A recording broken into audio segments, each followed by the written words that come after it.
ఆడు వచ్చాడంటే పెద్ద తలనొప్పరా. వచ్చేసాడు రాడు.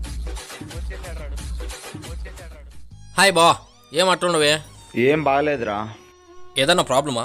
పోనీ నన్నేమన్నా హెల్ప్ చేయమంటావా చెప్పు, తన్నుకొని వచ్చేస్తుంది. Helping nature. అవును మావాడిది, కొంచెం హెల్ప్ చేయరా. 1 లక్ష రూపాయలు డబ్బులు కావాలి, అడ్జస్ట్ చేయరా. నేనేదో నీ హ్యాపీనెస్ కోసం అన్నా బావా, నీకు హెల్ప్ చేసే అంతటో నేను చెప్పా. అవును, అది నిజమేలేరా. ఏరా తమ్ముడు, ఇప్పుడైనా వచ్చింది? అవునక్క. ఏమే మొగుడంటే భయం తగ్గిందా లేకుంటే పుట్టింటి మీద ప్రేమ పెరిగిందా? ముందు నన్ను పలకరికుండా వాడిని పలకరిస్తానవే. సారీ అండి, తప్పైంది, క్షమించండి.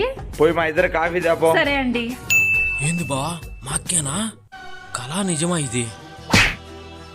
నిజమే. మరి ఏమనుకుంటున్నారా మీ బావ అంటే? మగజాతి ఆనిముత్యం రా.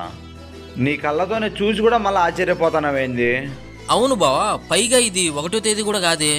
అక్కెందుకు మరి నీకు అంత రెస్పెక్ట్ ఇచ్చాంది? మొగుడంటే ఆ మాత్రం భయం పెట్టాలరా, లేదంటే ఈ పిల్లలతో బతకడం చాలా కష్టం తెలుసా.